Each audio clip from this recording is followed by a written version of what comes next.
This episode is brought to you by the Spirit Plant Medicine Conference, happening online and in person in Vancouver, British Columbia, Canada, November 4th to the 6th of this year, 2022. This year's theme for the conference is the role of psychedelics for a planet in transition, and they are featuring speakers such as McKenna, Paul Stamets, the guest for this episode, Belinda Eriacho, Wade Davis, Christopher Bache, Jeremy Narby, Laurel and Sugden, Jamie Wheal, and more. The conference organizers have been wonderfully generous in offering access to the live stream of their conference at no charge. All you have to do is head to their website and sign up. So if you head to jameswjesser.com/SPMC, those are the letters for Spirit Plant Medicine Conference, you can sign up there to get a no-charge access to their live stream. If, however, you would like to attend in person or you would like to support the conference financially by purchasing something like a VIP digital access pass, you can use the promo code JWJ to get 11% off your ticket. So again, just head to jameswjesser.com/SPMC to learn more, to sign up, and to get your ticket. And a big thank you to the conference organizers for making your conference so accessible for all of us. Thank you very much. And here is the intro music.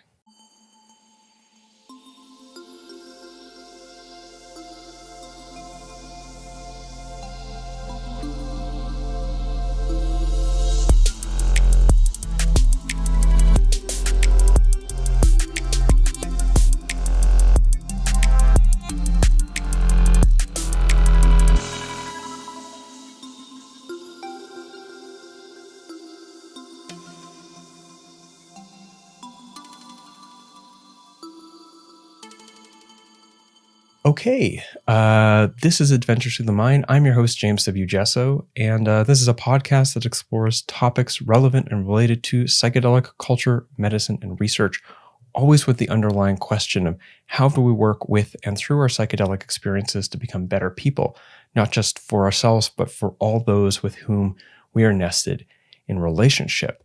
And today's episode features Belinda Eriacho, and we're going to be talking about reawakening to ancestral wisdom and how that relates to the psychedelic renaissance intersecting with Indigenous peoples. Before I give you a little sort of short blurb of the kind of things that we talk about today, here is Belinda's bio. Belinda Eriacho is from the lineages of the Diné, Navajo, and Oshawa Pueblo of Zuni. Her maternal clan is one who walks around, and she was born of the Zuni Pueblo people. She is the wisdom carrier, healer, and founder of Kalogi LLC, which is focused on cultural and traditional teachings, inner healing. And she is also an international speaker on various topics impacting Native American communities in the United States.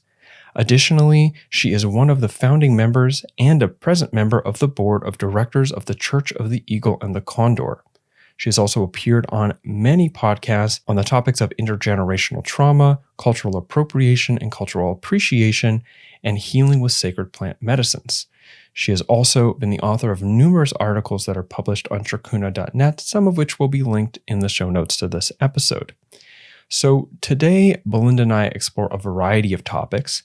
Particularly, we talk about the intersection of the psychedelic renaissance and ancient wisdom, connecting with our own ancestry, what Indigenous people bring to the psychedelic renaissance and the problems created by their absence, being in right relationship with sacred plants and where that does and does not sort of overlap with recreational use, how to cultivate reciprocity with Indigenous peoples within psychedelic movements, the value and importance of supporting ethical psychedelic companies, and how legislating psychedelic medicine may help support the healing of the intergenerational trauma held by the Indigenous people of North America. So that's a little starting sense of what we're going to get into here in this episode, and I really do hope you enjoyed it. I loved talking with Belinda. She was absolutely wonderful and felt like I gained a lot in conversation with her, and I hope you feel the same way by the end of the episode. Before we get into this episode, a big thank you to my patrons on Patreon who make this podcast possible. That's a lot of P's. I hope that's not too plosive. But yes, very much so. Thank you. Thank you very much. The people whose names are listed on the screen here on YouTube are in the credits to this episode, wherever you're checking it out. they have given significantly, some of which for a long time. So the credits are an extra thank you to them for that. That said, it is through the sort of generosity and reciprocity of value that I get to live my life with doing this as my career. And Patreon allows me to do that. And the people who are contributing to my Patreons, my patrons, make that possible. And it's a beautiful way to be living. And I thank you very much. If you're not yet a patron of the show and you find value in these episodes, please do head over to Patreon and take a look and see if there's a value of monthly contribution that makes sense for you. Even as little as much of a cup of coffee once a month does go a long way, because everything is something and it all adds up to the income that allows me to live my life as somebody who produces this kind of content and gives my heart and time to this kind of content production for you. So thank you very much for doing that. You can head to patreon.com/James W. Gesso to find all about how to become a patron and to become one. Or you could leave a one-time PayPal donation if you like, or purchase something from the shop. There's lots of ways to support the channel financially, and those are all linked in the description to this episode. And if you're not able to support the show financially for one reason or another, that's okay. Other people are supporting it on your behalf. And also you get to enjoy the value of this content. And there's lots of ways to reciprocate that value that don't include finances. And I welcome you to enjoy it as fully as you do without worrying about that. So that all said, here is my episode with Belinda Eriacho, episode 167 of Adventures Through the Mind. Reawakening Ancestral Wisdom Through the Psychedelic Renaissance. Enjoy. All right, Belinda Eriacho, welcome to Adventures Through the Mind. Thank you, James. Thank you for the invitation to be on your podcast today. I'm excited about this conversation. Yeah, me too. I actually admittedly only was exposed to your work when I was going through the spirit plant medicine presenter list. And my experience over the last several years is that anyone they have on their showcasing list is somebody worth investigating, which I say also knowing that I've been on there before, but mostly everyone else that I've investigated. And so it was exciting to look into it and see that this person is offering some beautiful stuff that I'd like to feature on the show. And I really appreciate that you were willing and able to jump into an interview with me in such short notice, because it was only just a couple of days ago that I reached out. Right. That's not a problem. It's important. Before we get started, James, I would like to offer a land acknowledgement to the Indigenous people of the Phoenix area where I currently reside. I'm joining you from a place called Earth Doctor in English, and it is the ancestral lands of the Hokum people. And today the descendants include the Gila River and the Salt River Pima Maricopa Indian communities. And I'm here temporarily as a guest, and I make this acknowledgement as a sign of respect for their relatives, that are in the area, their ancestors and their descendants. So I wanted to offer that up as well. Thank you. Now, with respect of the land, I wanted to start this interview with getting a little bit of more of an understanding of where you're coming from. I mean, anyone who didn't skip through the intro of this podcast, as I assume and expect many people do, I often skip through the intro of podcasts. They might have heard your bio, might not, but I think it feels important for you to start us off with a sort of a short but meaningful primer of your cultural lineage and the people in the land from which you come, as a way to contextualize the conversation, and really whatever you feel is relevant and appropriate to share. Certainly. I think you make a good point, because my bio is really my Western persona, if you will, in the way that I look at the exterior. But for myself, I want to introduce myself in my Indigenous language. Shea Belinda Eriacho Yanishia Hanad Nishle Nasht Ejida Beshchin the Bethlejina Dashiche Nasht Ejida Shanella. Translating that into English, hello, my relatives and my family. My name is Belinda Eriacho, and my maternal clan is the one who walks around. I was born for the Zuni people. My maternal grandparents are from the Black Sheep clan, And then my paternal grandparents are from the Zuni people. In a way of introductions, it is customary for us to introduce ourselves by our languages, because that signifies we know our place in the world and who our ancestors and our lineages come from. In addition, each of those clan systems, they have their own unique history, their own unique culture, their own unique traditions. And my cultural lineage is from the Navajo, which was actually a Spanish term that was given to us. We know ourselves as Dene, which means the people, on my mother's side. And then we reside primarily in the southwest part of the United States. Our reservation covers a landmass that covers the states of Arizona, New Mexico, Utah, about the size of West Virginia, if you will.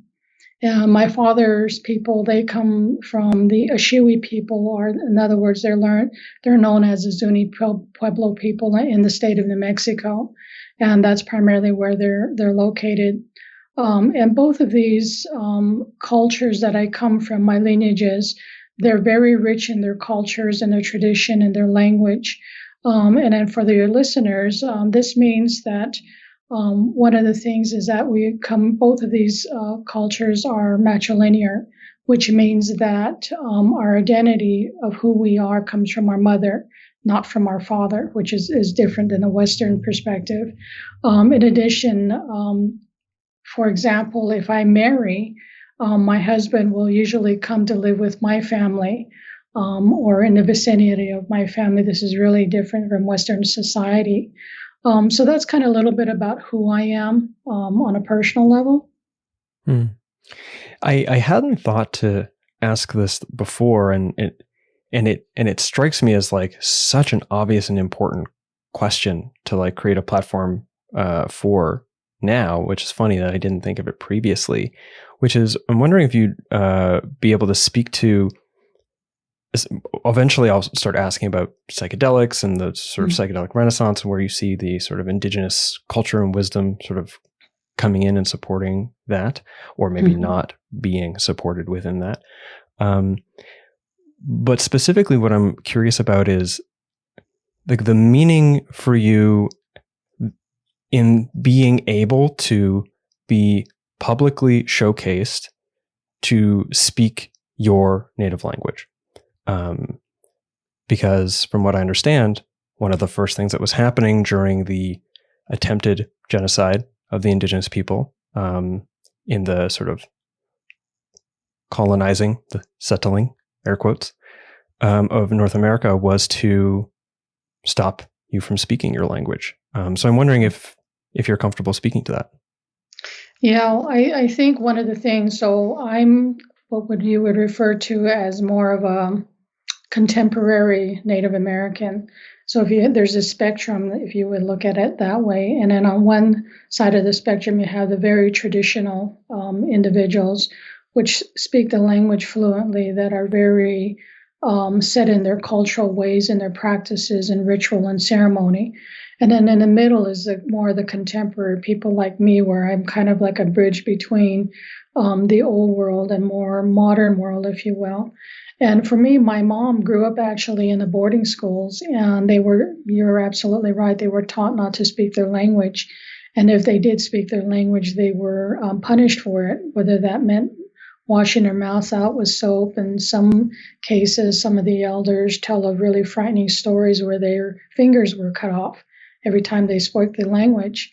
And so some of these stories are very horrific. And then on the very opposite side of the traditional spectrum, you have more of the modern day, usually younger people, which really don't embrace the culture because, again, they've gone through that process where they've really been assimilated, if you will, into the culture. And so I'm privileged in the language that I speak and that I know and that my ancestors spoke. And, I encourage everyone, listening, that if you come from indigenous cultures, which I think we all do, it's just that we've forgotten a lot of that, and we all been colonized, if we really think about it in that context.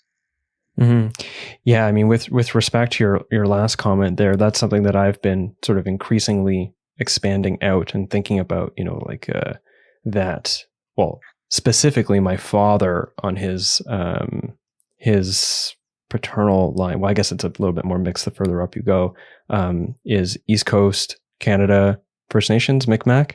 So I do literally have a little bit of something there, although I didn't grow up in it at all. He didn't really grow up in it at all, except for the sort of consequences of poverty that emerged because of colonialism, but not specifically inside of his sort of ancestral culture in that way, or that part of it.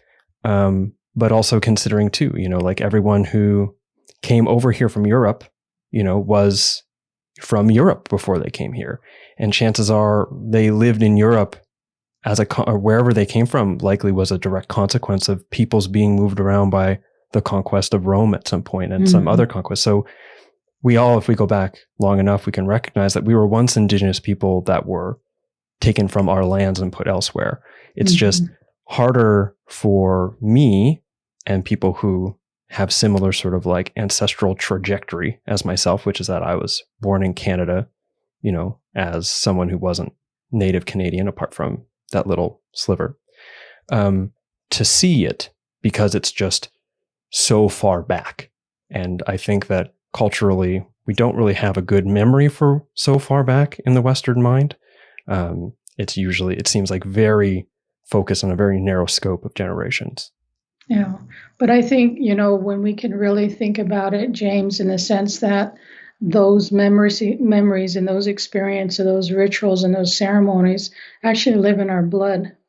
And where we're able to activate those, whether it's through chanting or drumming or being in nature or being on the ancestral lands of our ancestors, it reawakens us to that.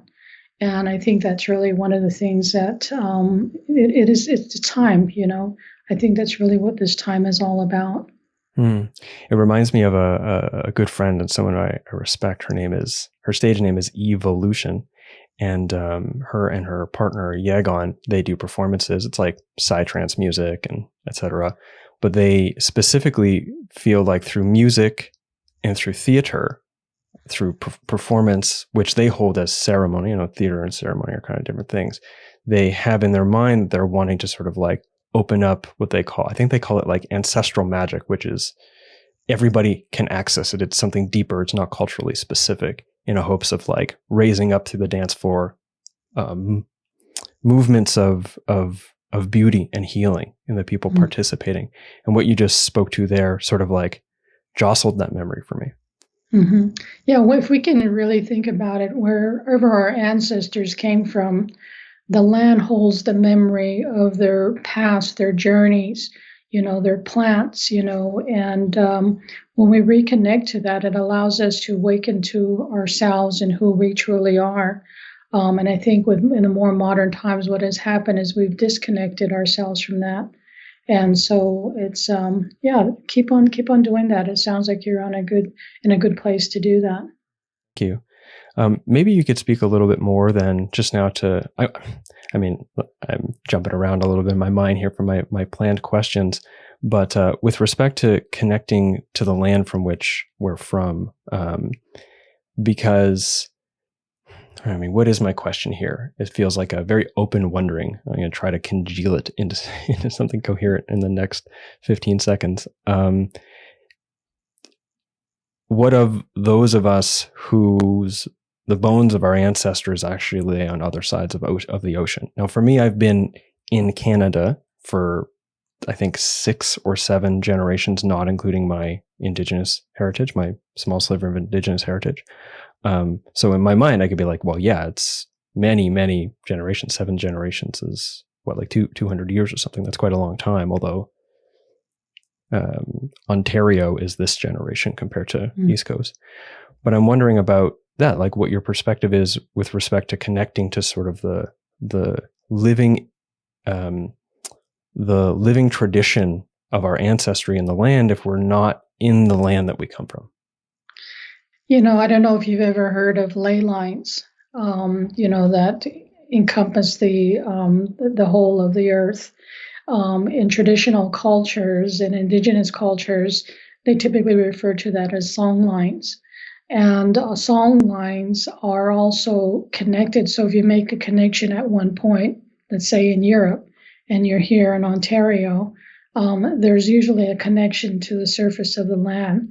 And so when we're out there, for instance, if we're out doing a dance on the earth, or drumming, or just being and centering ourselves on the earth, we can make connections with those so-called ley lines or song lines to reconnect us to our ancestral lineages.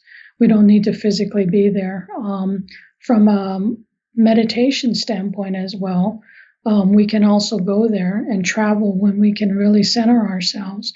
Maybe play some traditional music from those lands from which our ancestors came from, and really ignite that memory in our blood to those memories. And certainly ask as part of your prayer. I don't know what your ritual is, but you can certainly do that, as well as ask for guidance for your well ancestors.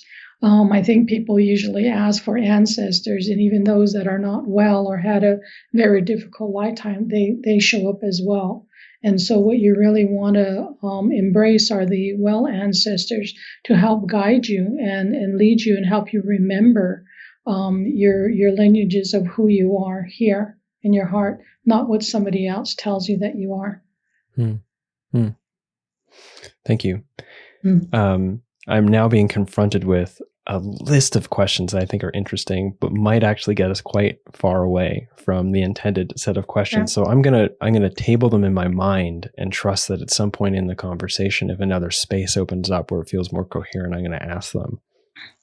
But let's get into what sort of the key topic I wanted to have you on the show to talk about is today, which is, I think, well exampled by a quote. You're featured in an upcoming book, How Psychedelics Will Save the World. I believe it's something to that effect. Mm-hmm. And your chapter opens up with this quote. This is a time of reawakening to ourselves and a time of reemergence in the ancient wisdoms of Indigenous peoples across the globe.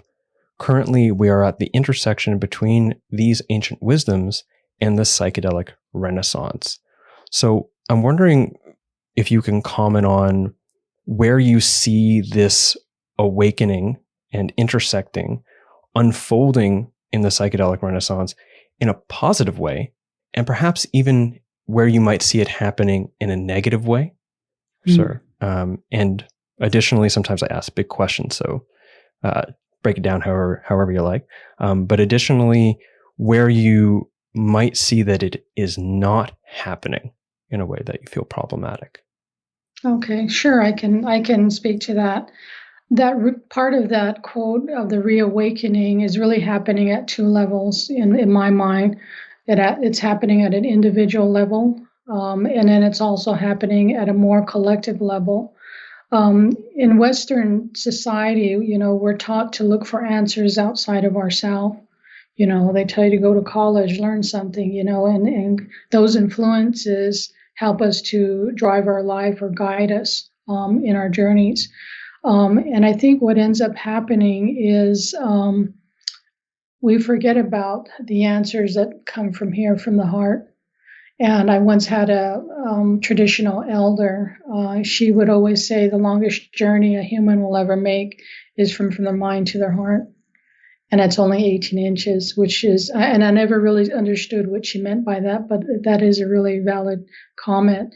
And so at the second level, which is really the collective level, at large, we're finding that we're intersecting a lot of different things. If you think about the geopolitical environment we are all confronted with, and all of these truths that are unfolding, which was, I believe the title of my chapter was Turning of the Soil.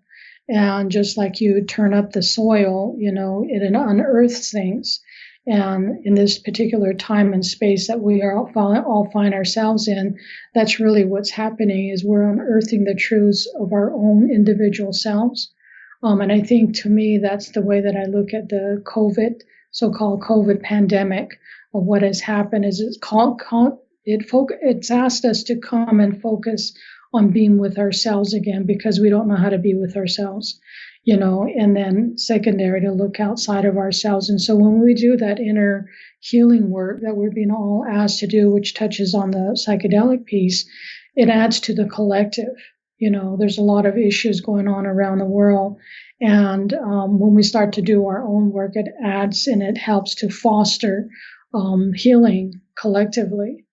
And so, from a positive perspective, we can look at it from a personal level. For instance, with the pandemic, it was a catalyst to help us refocus on who we are. And at the core of this is really our choice, right? We got to be the ones who decide which way we're gonna go with this, and whether we want to be a part of the future solutions or not. And that goes in line with a lot of what's happening in the psychedelic space. On a collective level, it's really teaching us to challenge the status quo. And for me, what that means might be, an example would be the religious beliefs that I grew up with. I was raised as a Catholic primarily. And as I started to learn about the dogma and the history of organized religions as an adult, that no longer resonated with me. And what resonated with me was my traditional teachings and my culture of who I was, and really bringing that back to who I was. From a negative perspective, when I think about the personal side of things, if you choose to do something that you know in your heart is the wrong thing to do, there's a consequence to that. And again, that can relate to psychedelics as well. If you're out partying on a Friday night and then Saturday night you're going to go and take some psilocybin, something inside you tells you that's probably not the right thing to do, but you do it anyway, and you have to live with the consequences of that. And so I think, one of the things from a positive perspective is that we all are at a choice point. There's a term called choice point. We're all at this peak, if you will, of whether we're going to continue to evolve as a human species, or will we decline and be in this place for another 1,000 years. And so I think it's really incumbent upon us to really look inside of ourselves. And I always ask questions it's not about me. Yes, it is about me, but it's really not about me. I think about it in terms of what are the things and what is the world that I want to recreate for my children, my grandchildren, and my great-grandchildren that I will never see in this lifetime. And when we do that, and again, this ties in with psychedelics as well, when we think about the commodification of psychedelic natural plants, it really changes your perspective and how you look at things. I want to hear, maybe you had answered it. I want to explicitly ask about, where you see Indigenous wisdom explicitly and Indigenous peoples not being involved in the psychedelic renaissance in a way that you see as being problematic, both in respect to the heritage of these plants, but also with respect to the potential, we'll say, success of the psychedelic renaissance, assuming success is a particular and specific thing that aligns with ideals that we might share. But first, I want to ask you about something about context, because your comment about like the reawakening and being called to like understand our personal truths, and sort of how the pandemic really sort of like shook us up and had to really have us ask ourselves about what actually matters in life. At least that's, and who do we want to be as people? I feel like there was a real damaging effect too, in the sense that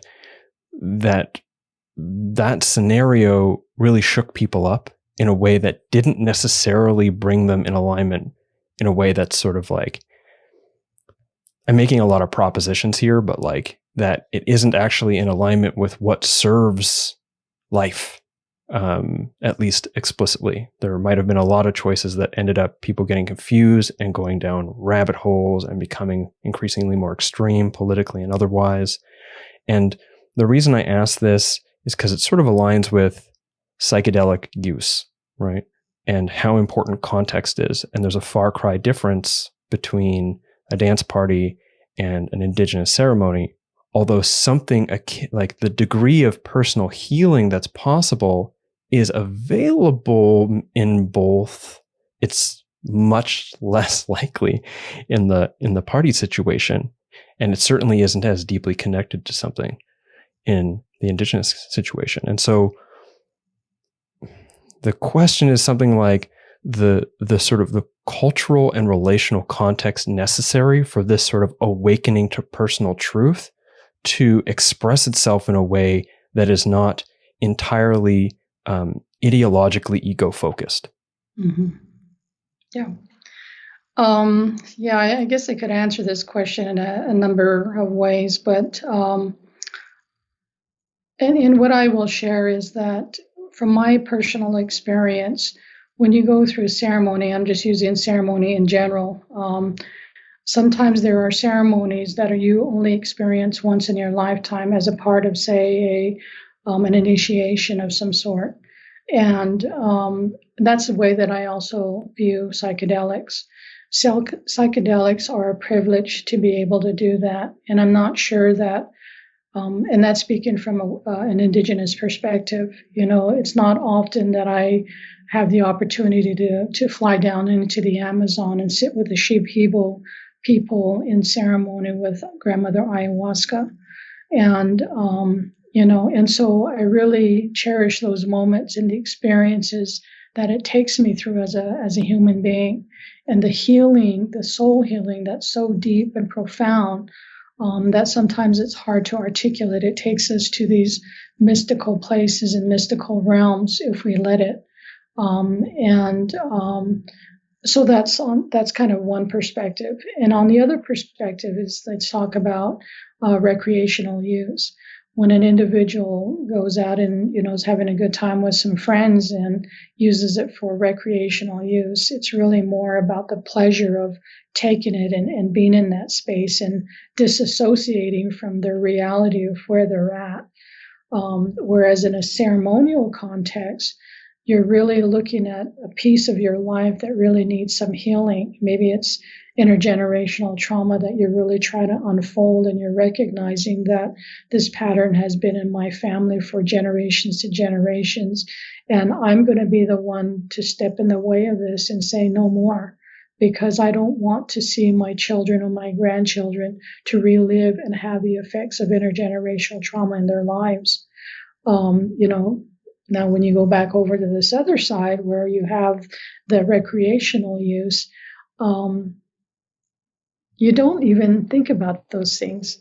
Again, they're so far away from it. It's more about the experience of what you're going through and the places that it takes you, and and being in your social context. Now, when you step back from both of those two types of perspectives and you look at it from a more overall perspective, what we all want as human beings is to feel like we belong.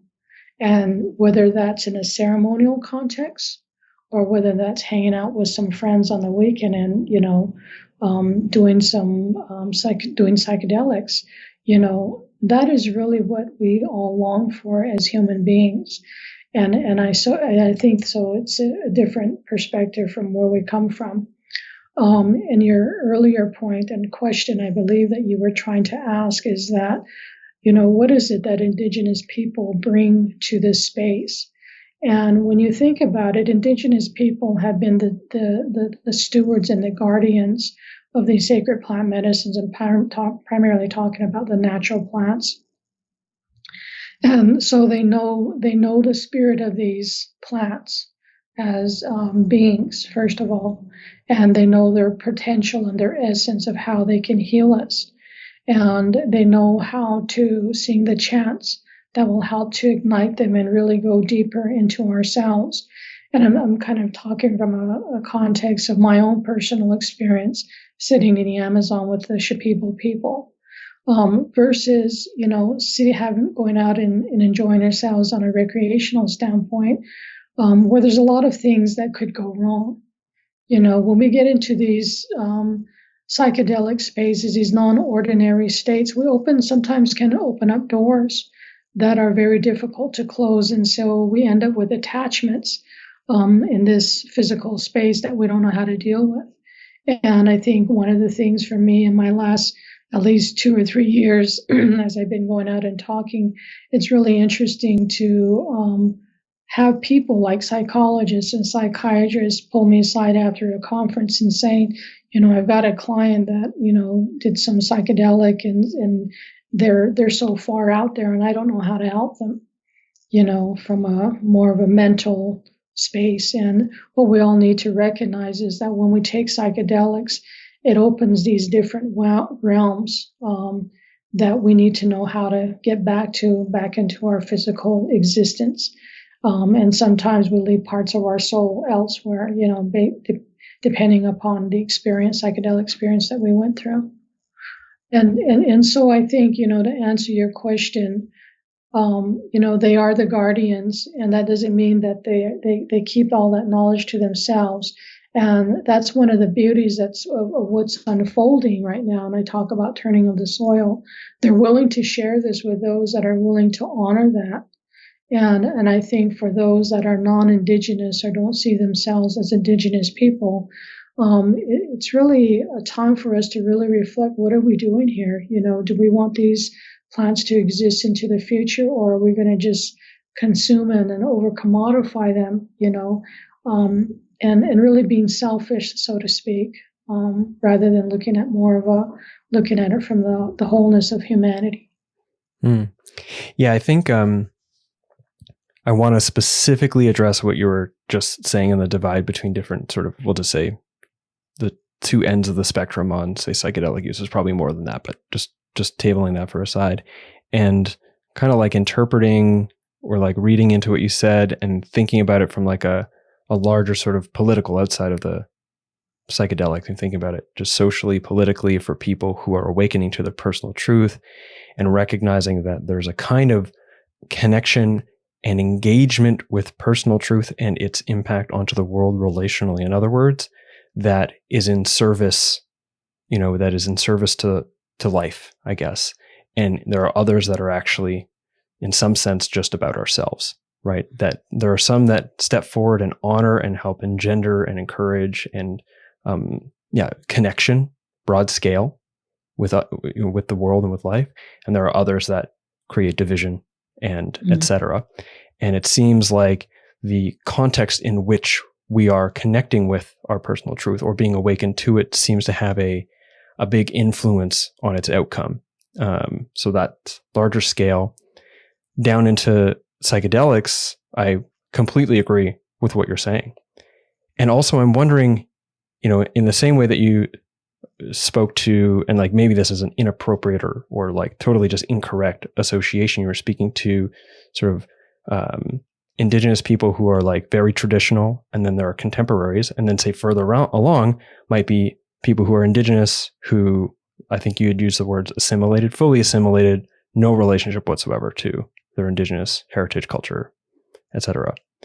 And if I sort of layer that in, we've got totally recreational, we'll say, just like whatever, getting high, what's up, party time, psychedelic use, which my experience is, can't imagine that goes for very long before it really bites you in the ass. Personally speaking, I could say. And then you have this like very focused, sort of like deep, intentional, cultural, ceremonial use. And I'm wondering about somewhere in the middle. And my question around that is,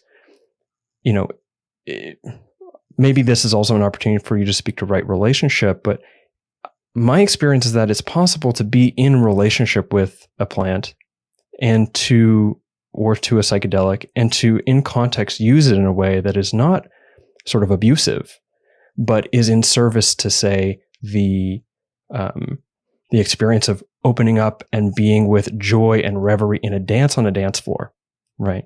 Alongside people who are maybe using it in a very, say, less than ceremonial and sacred way, but from the outside, you might not make the difference. And so I'm just wondering what your thoughts are on that middle ground for the possibility of people to be taking it outside of ceremony for purposes of joy and celebration and connection that aren't sort of that sort of, what you characterize as quite sort of, I'd say, quite dangerous use. Yeah, I think, to me, one of the things that I see is that there are a few elements that are missing from that center space or recreational use. A lot of times there is really no intention that is really clearly defined. It's like we're going to hang out with some friends and, do some psychedelics, and the other piece of that is that there's no spiritual guidance for what you're going to partake, whether that's mushrooms or ayahuasca or whatever.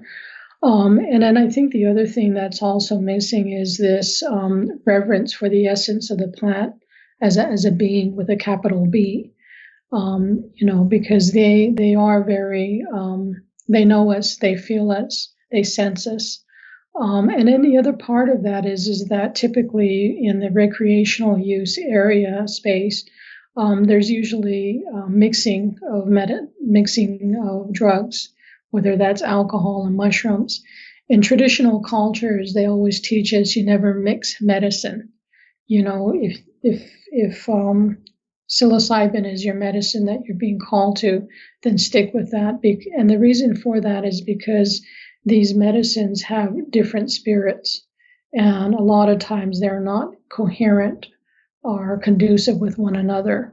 And that in what ends up happening is that might cause some spiritual or some mental issues for the person that is doing that. But again, at the end of the day, everybody has choices, like we were speaking of earlier. I can't dictate that this is not what you need to do. You're going to do what you're going to do. And I think that's just part of human nature, is we need to, even though somebody tells us not to do something, we'll do it anyway. But and use that really as a life experience to help us grow as an individual, because it might reflect back at us later in life in a different form. Mm-hmm.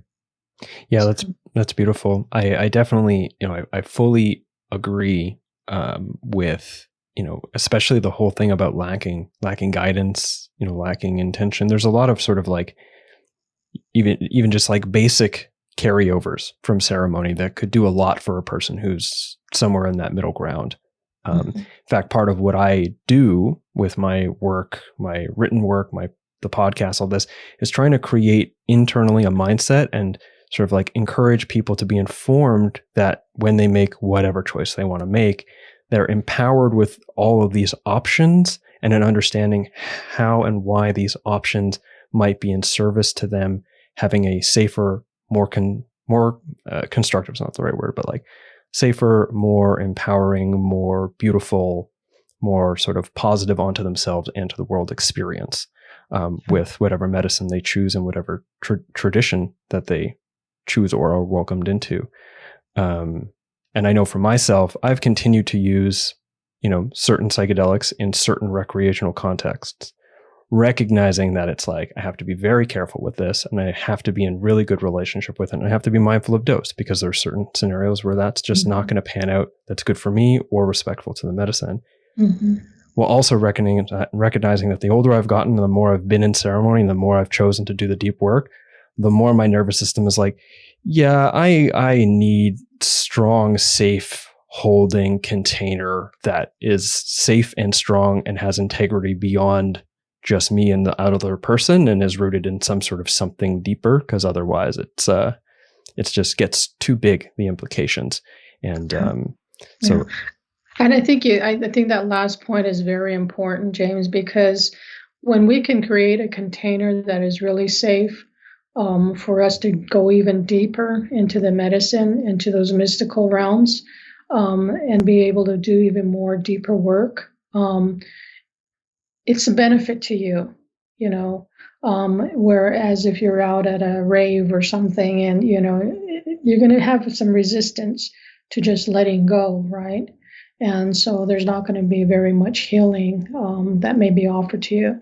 And then to your earlier points, one of the things I would invite people to do is, as you're looking at these different ways of utilizing or embracing these medicines, also include into that equation your own ancestral lineages. What is it that our ancestors used to do? How did they do this? How did they work with plants? How did they show reverence for these types of things, because we all people around the globe did this at one point, which I think really leads into the last part of that question that you had about right relationship. And it really implies reverence for everything that exists around us. That includes the plants that we might partake in and their divine essence. But I think it also goes much further than that. It expands out into that collective that I had mentioned earlier. And I'll give you an example. In my Diné culture, my Diné language, I refer to ayahuasca as Shama Sana Azet, which translates to grandmother medicine, because she is the one that's the knowledge keeper of all of the plants. She knows, the history, the songs, and how to use and utilize them. And I have respect for her as a teacher, for being the catalyst for healing those spaces in me that Western medicine cannot do, or maybe even my own traditional culture might be able to get to. And the other things is our words are very powerful and how we perceive things. If we're referring to psychedelics as drugs, that will be what they are. Whereas if we have a relationship with them, Shamasana Azed, grandmother medicine, thank you for my healing, and always offering a prayer when I begin to be in ceremony with them. And it goes along with a lot of our Indigenous people when we harvest a plant. For instance, let's say I'm going to go and pick some sage for a sweat lodge that I'm going to be hosting here. I don't just stop on a roadside and pick up whatever's there and grab as much as I want to. I really have intention behind that. I go to the plant and I speak to it and I pray to it, and I might even offer a small token of tobacco or corn pollen for taking part of its life. And I only take what I need. So I'm only going to just take a bundle that I'm going to be utilizing in ceremony. And what that does, James, is that really helps us to think about the over-commodification or the overuse of these medicines, because some of them are difficult to grow, like peyote, which we're finding out it takes anywhere from 6 to 10 years for it to fully mature to a place where you can actually harvest it. And then the other part that I wanted to say is that it's all of our responsibilities. However we're using these sacred plant medicines or medicines, even the synthetic ones, because when you think about the synthetic ones like MDMA, for instance, they all come from the basic structures of water, of certain elements. And so we need to treat them just as, with reverence as well. And so I think that when we're able to come from this mindset, we really think about the commodification of them and how do we preserve this and how do we make sure there's more available for others, not only just ourselves. And I think that in a broader context, we've forgotten really how to be in community, whether that's community with these plants, community with each other. And so there's a lot to be learned there and to remember. Yeah, something you were just saying there about the MDMA. I also thought ketamine. I'm currently undergoing ketamine-assisted therapy for brain injury. And, I've only had it once. Looking forward to a couple more opportunities. Good. But with respect to specifically MDMA, there's a premise that I got from somebody who is now quite maligned in the culture, I think for good reason, so I won't speak their name. But the premise was beautiful, which was like, whether or not MDMA has a spirit specifically, but what's definite is that it's a holy space that it takes you to, and you and that space are well served in honoring it in that way, right?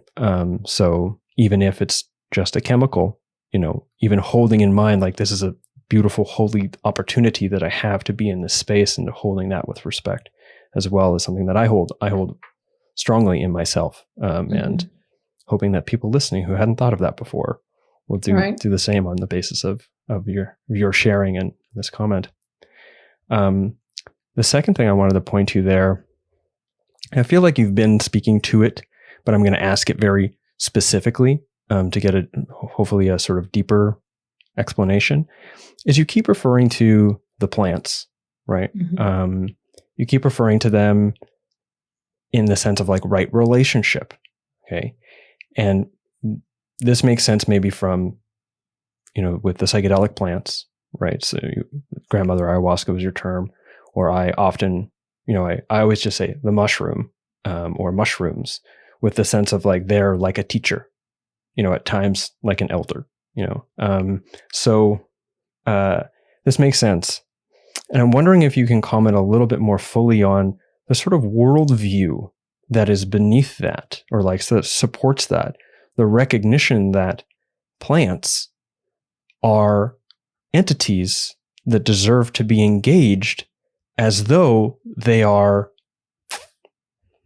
I don't know, like a person, like someone, like a genuine other with which we are in relationship, that our actions onto them and our relationship with them impacts them and impacts us. And they're not just resources harvested from the larger reservoir that is here for human consumption. Yeah. Sure, I can try to answer that. I believe it was last year, if you recall, you remember the Amazon. There were tons of fires that were going on in the Amazon, and when we think about the earth as a living being, the Amazon are actually the lungs. And when we think about plants and what happens at a microscopic level that we're not able to see with our visual eyes, is there's the exchange of oxygen and carbon dioxide, right? So all of the plants give off oxygen. We inhale the oxygen. We give off carbon dioxide, and there's this natural circulation of those energies, so to speak. And so when the forest fires started happening, it started to really damage a lot of the more ecosystem, the water systems, the rain, the runoff, and, was damaging a lot of the actual soil, the topsoil, in a lot of places. And so when we think about things in that perspective and bringing it down to plants, what I think part of the problem is that we don't see them as such. If we're looking at that beautiful plants that you picked this morning, we just see them as plants. It's something visual that we're able to relate to. There's a little device that I have, and sometimes when I illustrate this with other people, it's called the music of the plants. And what you can do is stick the electrode down into the soil of a plant, and you can take the other electrode and attach it to the leaf of the plant. And what happens is the plant will electronically do its own thing, and it'll actually turn into music. So you can actually hear again with your ears to be able to say, wow, this thing is alive, And, it really changes your perception of how you view things. And if I can just very quickly make a comment, I've gotten to see that in real person. This is for the listeners. And it just blew me away because it wasn't just, oh, it's making sound. Could someone be like, yeah, well, that's just the electrical activity of its activation. But it was there, and we were in a group and someone was talking about it. And when the woman presenting would refer to the plant, it would make a sound. It was as if it was perceiving that it was being seen or spoken about. And it wasn't just making sound, it was making music, and it was making music in relationship to our attention with it. And that was really just incredible thing to bear witness to. And thank you for letting me interject there. No, that's perfectly fine. I actually took this device with me to the Amazon, and I showed it to some of the local people, including some of the shaman that were there. And one of the things that ended up happening is when I got everything set to go, and it was like, okay, you need to say something, it was just kind of like total silence. And I told everyone, I said, close your eyes, and then what I want you to do is just send love to the plant. And so when they did that, it just started like playing its own little piece of music, and it was just beautiful. So a lot of times we don't necessarily need to be able to see things with our visual eyes, but we can sense them. And that's really where the intuition of our existence that we're born with as human beings comes into play. And we typically feel that in the gut of our being. When we're confronted with something that's kind of fearful, we can feel that in the pit of our gut, and really being fine-tuning that a little bit more so that we become more aware of things in our surroundings, whether it's being outdoors, say in a mountain, doing a hike, and you're sensing that there's a bear in the area, what are you going to do? And it comes down to some really fundamental personal kinds of things. And so that's kind of how I will frame that in the context of, the larger collective, and then bringing that down to more of these plants as having an essence, a healing essence. And I'll share another one with you. When I was in the Amazon, the second day after I had gotten out of ceremony, I went out early in the morning like I always do, and I always do my prayers, and I'm standing in front of this ayahuasca vine, and I got really emotional because I was thanking her, showing my gratitude for the experience that I had the night before. And the next thing you know, as I had my eyes closed, I could feel something start to kind of curl around my neck area.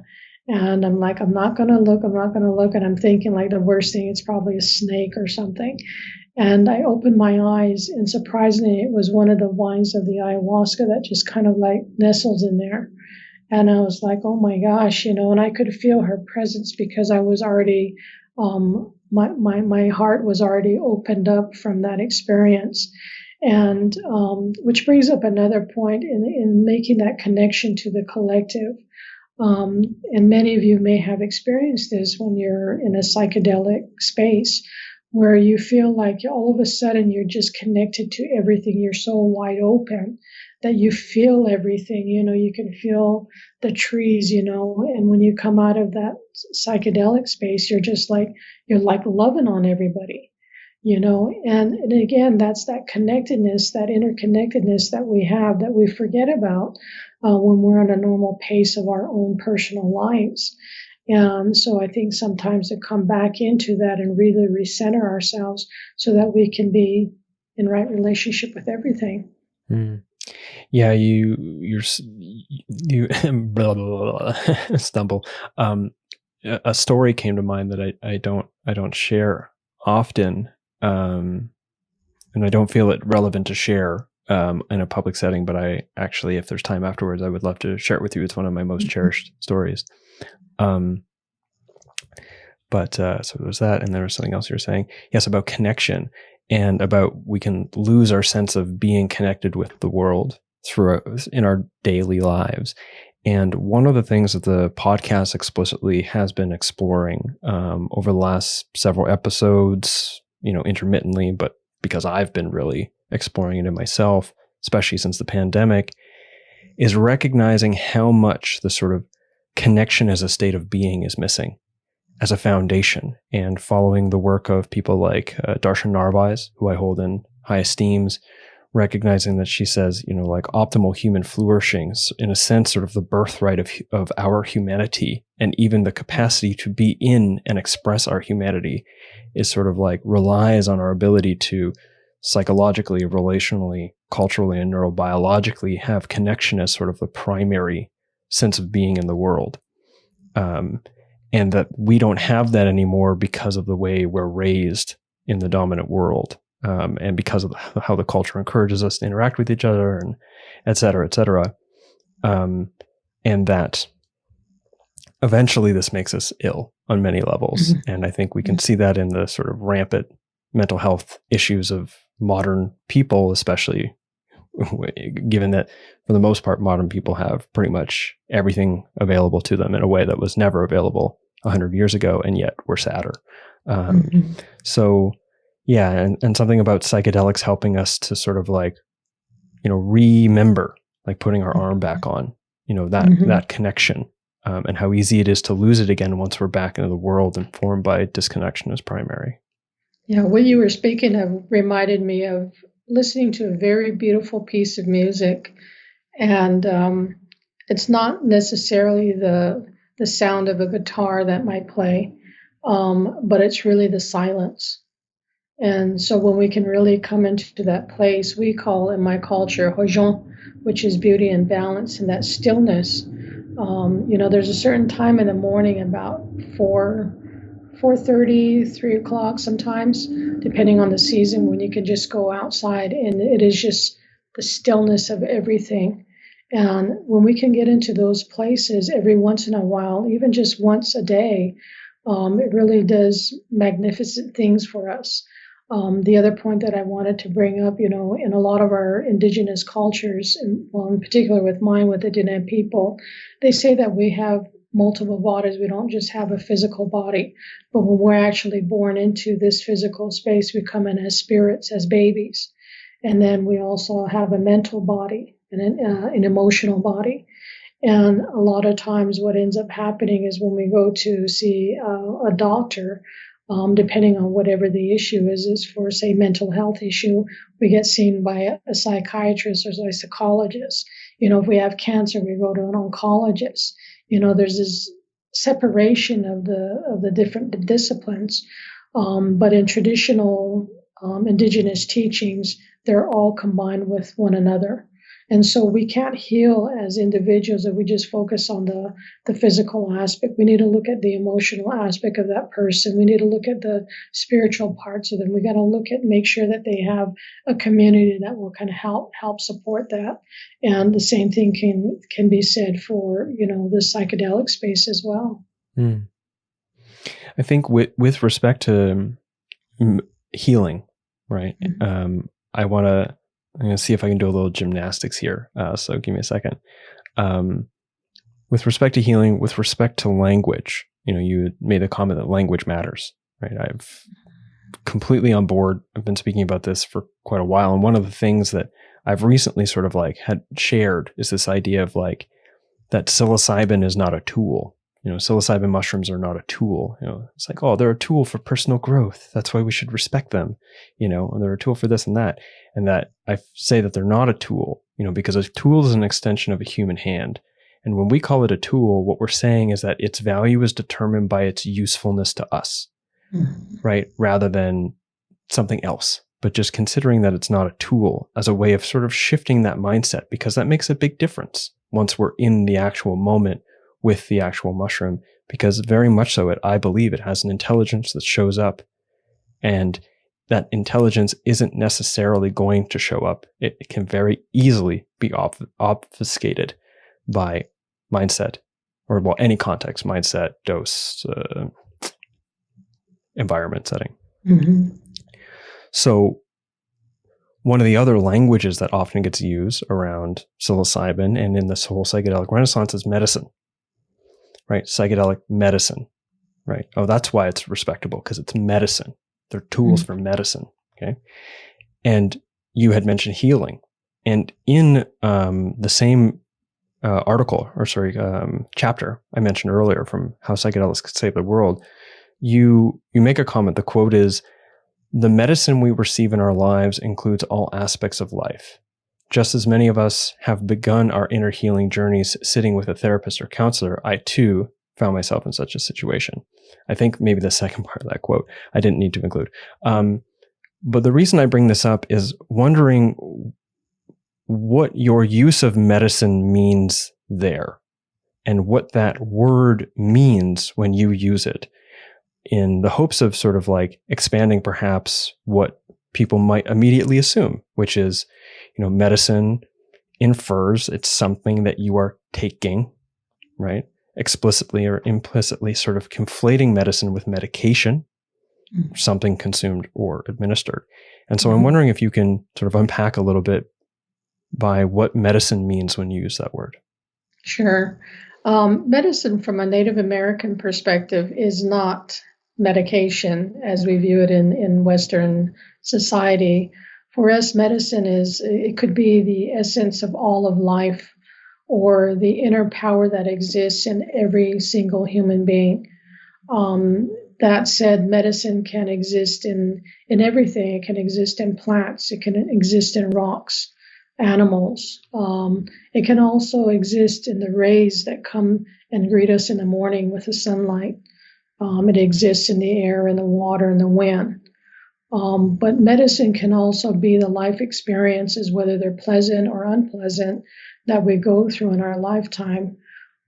So medicine, the term medicine, is actually much more broader perspective than what we view it as in Western culture. And you were talking earlier about terms, and a great one that I like to throw out to people is that we use the term understand. And to me, I really try to be careful of using that term, because when we understand, it means that we're under somebody, we're taking orders from somebody, for example. And I think what we really need to start using is innerstand, meaning that we understand it from our hearts. And so so words are very powerful, as well, as you indicated, and I would agree with that. I wanna like jump back in order to jump forward, but first I like that you brought up the understand and sort of the meaning of understand. It reminds me of many years ago I was a part of the Occupy movement. I imagine you remember that. And in Calgary, where I was living, I had like a strong role in helping put that together, and was very into it for a period of time, until I realized that what I thought it was going to be was not what it was. And I was literally had a mental health explosion breakdown publicly because of the stress of it all. That aside, we got a lot of training on speaking with police officers, some of which more direct, other of which a little bit more esoteric. And one of the things was, if a police officer ever says, "Do you understand?" to not say, "Yes, I understand," because that's a sort of psychological move to make you subservient, to instead say, like, "I comprehend the words that you're saying." Absolutely. Right. Absolutely. Yeah. So here's the jump back. Okay. Earlier, I'd ask you about, how was the question? Sort of like the intersecting, right? Where you see it happening. And I'm wondering if you could comment on where you see that this intersection of Indigenous people and Indigenous wisdom with the psychedelic renaissance. I think you spoke to it earlier, but it's sort of like a fuller look at where you see it not happening, and why you see it not happening as problematic, or why those things that are not happening you see as problematic. Okay. I'll touch on one that I can go into forever long you like me to. It really has to do with policy making. There's a lot of decriminalized nature here in the States. There's a decriminalized nature where they're going out into typically urban areas, and they're decriminalizing the use of psychedelics, which is kind of, first of all, it's a misnomer. You're not decriminalizing anything. What you're really doing is you're asking the local law enforcement to move the penalties or the consequences associated with psychedelic use on a lower priority. That's all that it's doing. And so the misnomer is that people think, you can go out and, use ayahuasca or use ibogaine or, other psychedelics. And that's really not true. And the part that's missing from that is that they never include the voice of the Indigenous people, who are the stewards and the guardians of these plant medicines. In addition, I'll take an example. I recently attended a conference in Oregon, which was really focused around psilocybin, and they had just passed some legislation saying that people can use it for personal use, but also in a more therapeutic context. And as I was in this conference, and I looked out, and I was one of the speakers. And one of the things they kept on saying was, we want to involve Indigenous people and Native American people. And I only counted 3 of us in the room. And 2 of those 3 we were Navajo people. And then the other person was even from the state. And so at the very end, as I was concluding my remarks and my presentation, I asked the question, I said, can you tell me, has anybody reached out to the Native American tribes in the state? And they're like, looking around, and nobody would answer me. And it was a very I did that for a reason, because I wanted people to look around to see what was happening. Is that, we're all saying that we're all in this together. We want to heal together. And yet some of the key voices that know these medicines, that know the traditions from which they come from, are not even being included in the conversation.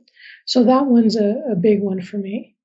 And I think the other thing is really, that goes in line with that is sacred reciprocity. And I touched on this, I think, somewhere in our earlier talk, but sacred reciprocity is really giving back to those communities who have been the guardians, who have been the keepers of this knowledge. How can we help to lift them up? That's not saying that we're going to give a bunch of financial services. Let's say that their issue is really about really holding on to their languages and their culture. How can we support that as allies in the community, in the non-Indigenous community? It might also mean, for instance, there's a lot of synthetics that are being created as investors, these big companies that are out there. How can we give back to these communities, and how can we move so that everybody moves along in this movement? How can we help marginalized or BIPOC communities as well? So those are kind of like two of my big concerns that I have at this intersection that you're referring to. Mm. Do you have any sort of ideas about a proposed solution specifically to the second one? Because you had said, it doesn't necessarily make sense to just give the Indigenous people a bunch of money. In some respects and in some areas, that could do more damage than good, especially say if you're just giving it to, you're the person we know as the head of the organization, here's $50,000, and that creates weird disparity in the community. It isn't necessarily the best course of action for each group.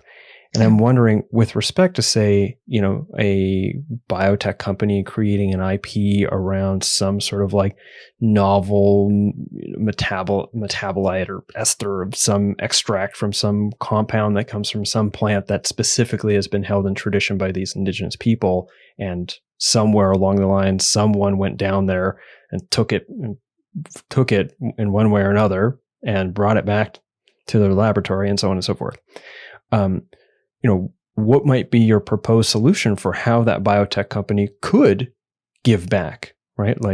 Would it be, especially given that the sort of economic and social realities of certain Indigenous peoples really don't sync with how we do business here in the West? And I don't mean that in a prideful way. I mean that it really just doesn't fit in the way that we think about things here in the West.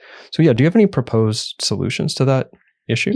One of the things that I always share with people, I always talk about sacred reciprocity, and sacred reciprocity also encompasses the business aspect of how we view things. In Western culture, we typically are taught when we create a product, we only think about it from cradle to grave. So we mass produce a product and then we send it out and then we don't worry about it. But when you look at it from an Indigenous perspective, we really look at it from a cradle to cradle process. So, if we're harvesting corn, we use everything and then we put back the whatever waste streams as part of it back into the soil so it can regenerate itself. And there's a book I think it's called Donut Economics. And the author actually goes into it, and she really speaks about how we in Western society are still fundamentally functioning on economics that was created in the 1920s, and so we need to really change, first of all, the paradigm in which we operate, as businesses. And then the second part of that is really building the relationship with Indigenous people.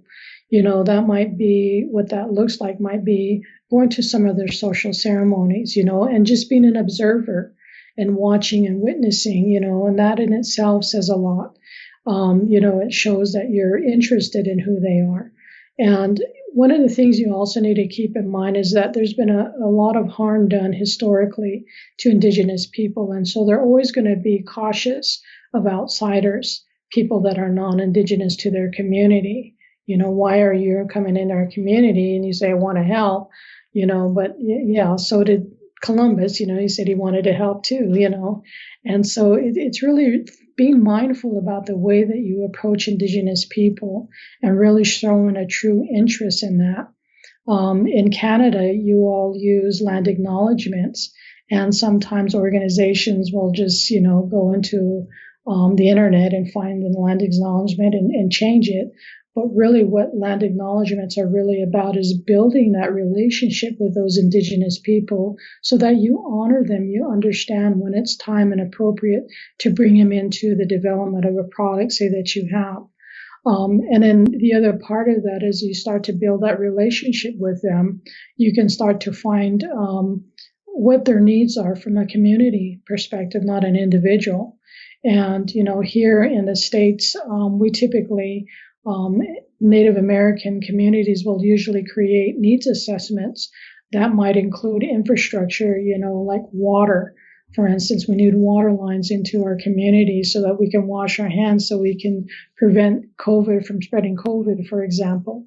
That was one of the things that came out recently in the last couple of years, is that why is it that Native American reservations, you call them reserves in Canada, why don't they have running water? And it was because when reservations were created in the United States, and the infrastructure was being run throughout this country, when it came to a reservation, they just completely went around because it was too much red tape to build those infrastructures. So understanding that history and changing it, and allow them to be the ones that are creating the solutions for, whatever their communities need. So it's not something that I can just say, okay, they need X, Y, and Z. It's really about starting there and really looking about the model, really looking about what are the real community needs that can help preserve maybe their languages and their cultures, and how do we help them do that? So there's a lot of different things, I think, and it's very specific to the Indigenous community that you're trying to have a relationship with. Yeah, I mean, right off the bat, I can already, in my mind, I'm like, wow, there's going to be very few ethical psychedelic biotech companies with respect to Indigenous relations. There already are, but it's like, there's going to be very few, because in the long run, it's like, obviously, it's still going to come down to profit, and the problem is, and I understand, okay, so in some sense, this serves positively, but in other sense, it's sort of like, is hollow.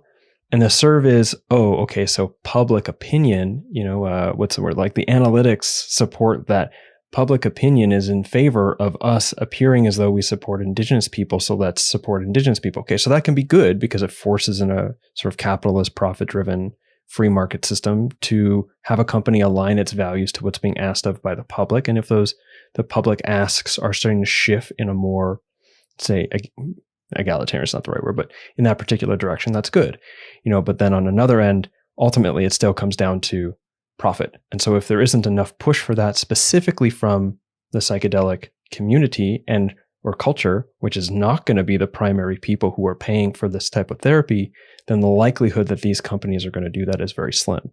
And that's sad. And that's also a tiny fraction of a lot of sad things that are happening with respect to larger industry. And not to be mistaken, psychedelics and psychedelic medicine is an industry at this point.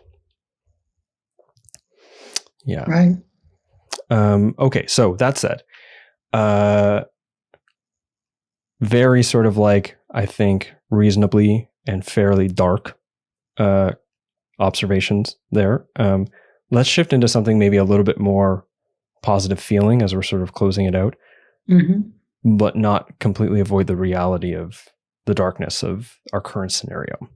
And specifically, it's, okay, so psychedelics are being integrated into Western legal and legislative tracks, like institutions.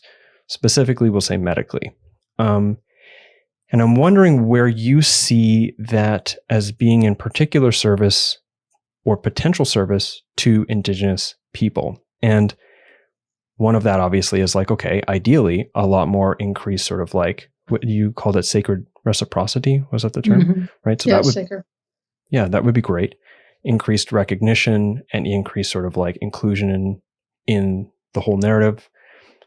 But I mean in particular to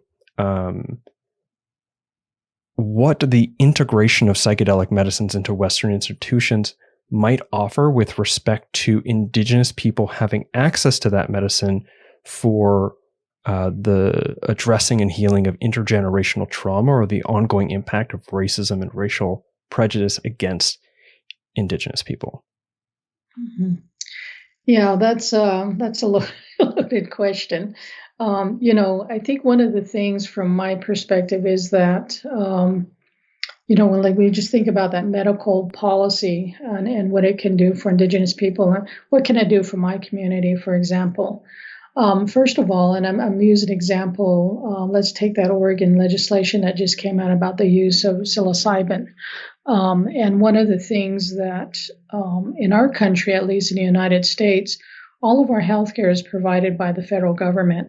And we are essentially seen, when I say we, Native American tribes, are seen like an equivalent to a state.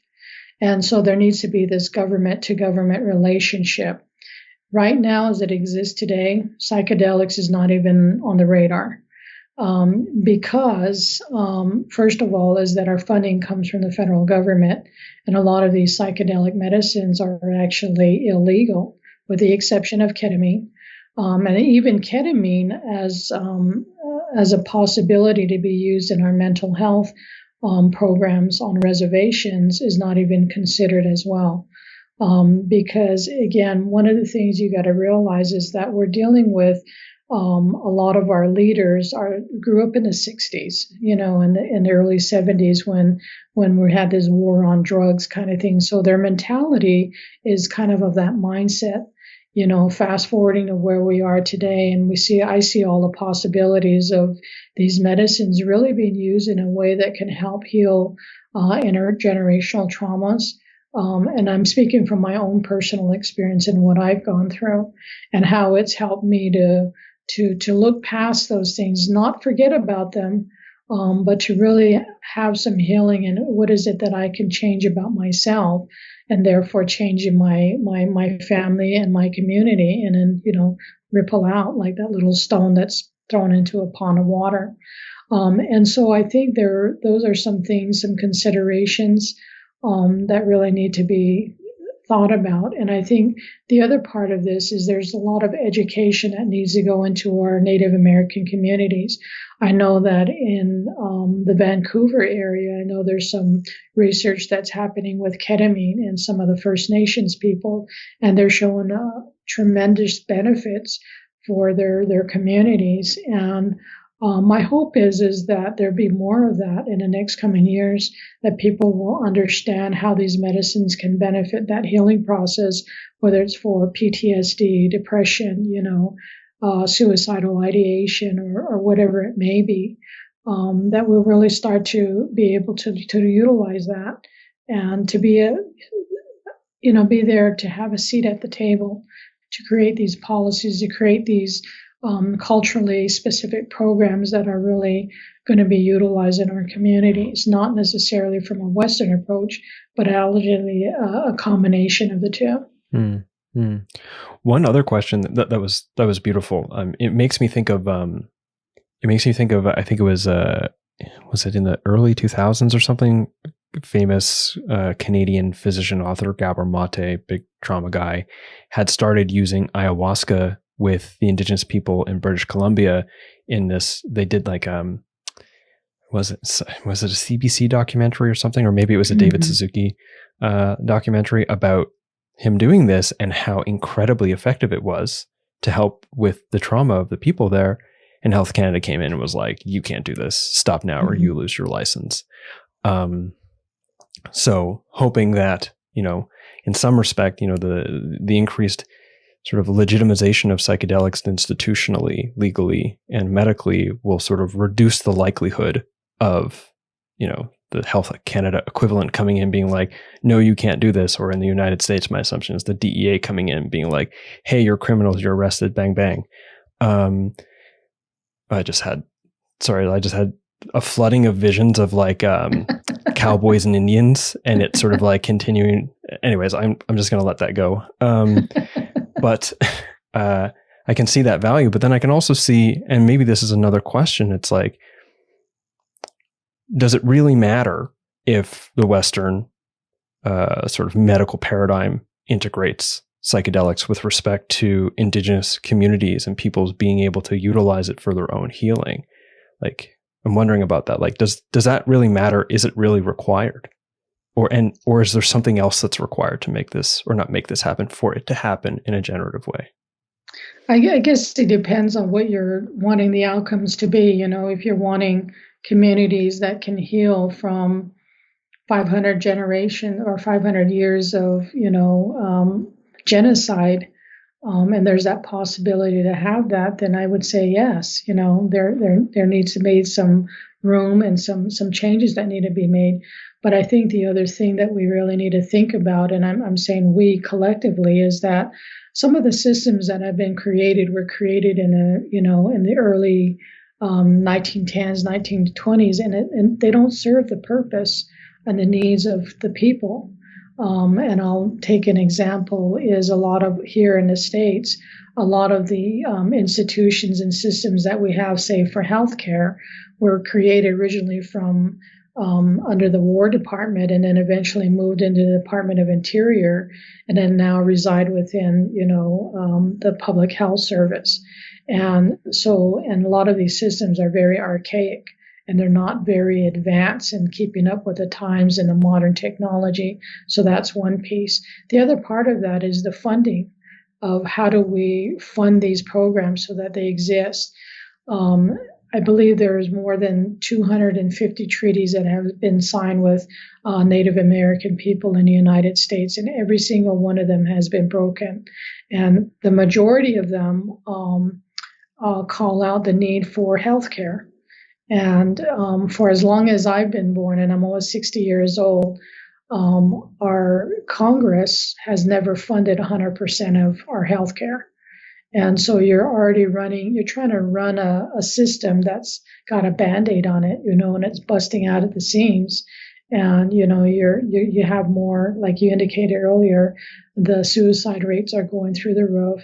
The alcoholism and substance abuse rates are going through the roof. And, you've got a system that's, you're putting Band-Aids and, it just doesn't work. And so somehow, some way, we need to come back to the drawing board and say, okay, let's look at this system. Let's start out fresh. And how do we work with each other? And I think that's my hope, at least with the psychedelic movement, that we start to be mindful of those things, and we can create something that's going to be beneficial for not only for me, but for you and for everybody collectively. And really end on a positive note. And I think the other thing that I wanted to say that I often mention is that we forget about spirituality as a part of this healing process that we go through. It is certainly something that we see with psychedelics. When we take psychedelics, it takes us into these very mystical and spiritual realms where we're allows us to evolve as a human being. And I think what ends up happening is when we throw in that Western medical model, the spiritual part of it just gets thrown out the window. And I think we need to somehow come back to that, whatever spirituality means to you. I'm not talking about religions or organized religions. Spirituality may be something as simple as spending the weekend or a day out in nature, reconnecting to ourselves. And I think that's one of the things that's really key to all of this as well. Yeah, your last comment there about spirituality really sort of like brings up a sense of gratitude for knowing that a substantial amount of the people who are leading the research charge, although keeping, keeping their lab coat tightly tucked, they're also people who have had these experiences, and they recognize how important, including, some kind of sort of openness for a person to have a spiritual experience, how important that is for the efficacy of these therapies. And so the people who are, at least theoretically, laying the foundations for how these therapies will be integrated into predominantly Western context will have found, I hope, some way to at least weave it in secretly, if not explicitly. Because I know that some of the larger centers, like Synthesis, for example, they very specifically try to find a way in recognizing, like, oh, it's really important for us to understand these are spiritual experiences, and everybody's coming with a different kind of spiritual thing. And so I think Dan is his name, talking about psychedelic chaplaincy and how to be able to do that kind of work really requires honoring a person's spiritual tradition and learning how to do that in a way without imposing your own. And that unless you can do that, you're likely to either reduce benefit or explicitly cause sort of relational harm in the therapeutic relationship with the person, or maybe explicitly harm towards the implications of theirs. Right. And if you haven't already, and your listeners, if you haven't already watched a movie that's called Crazy Wise, I would strongly suggest that you watch that, because it really speaks at some of these points that we're talking about. You know, in Western society, somebody that has, say, maybe suicidal ideation or is bipolar, we usually give them medication or we lock them up in an institution. But when you look at Indigenous cultures, that might actually be a blessing for some of these communities where they're embraced, because it's showing that they have the potential to be able to travel into these different spiritual realms and to really become a really strong healer. And that Crazy Wise, without going into and sharing too much for your viewers that haven't watched it, I would encourage you to watch it, because it opens you up to a whole different perspective and a way to look at psychedelics.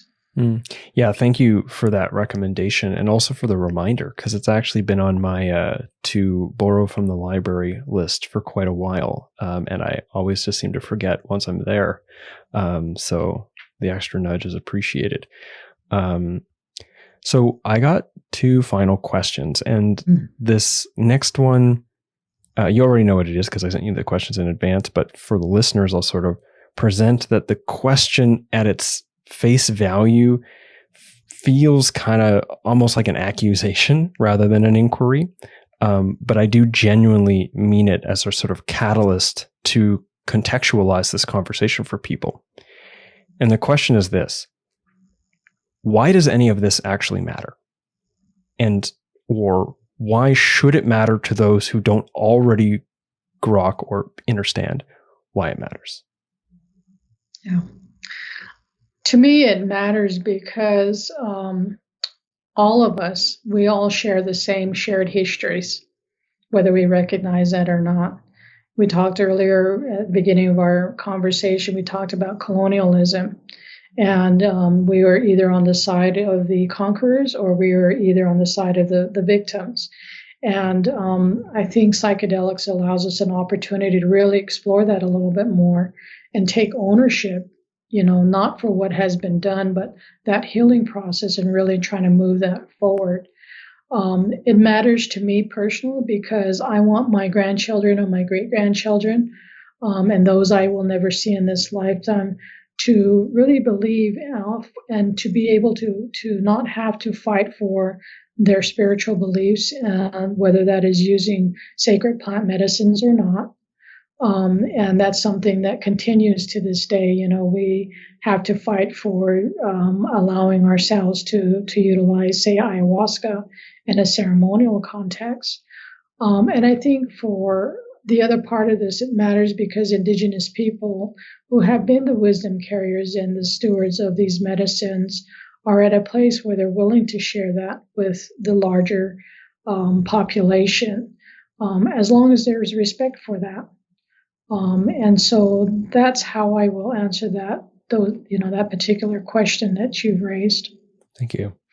All right, so here's the last question. It's sort of like I don't know if you ever had like art class, and in art class they'd teach you about the negative space and like drawing with keeping in mind the negative space, but sort of a negative space question, which is there anything important that you feel my questions today haven't offered you a platform to share? Or alternatively, anything you feel you'd like to leave the listeners with before I get you to share your relevant links and social media stuff?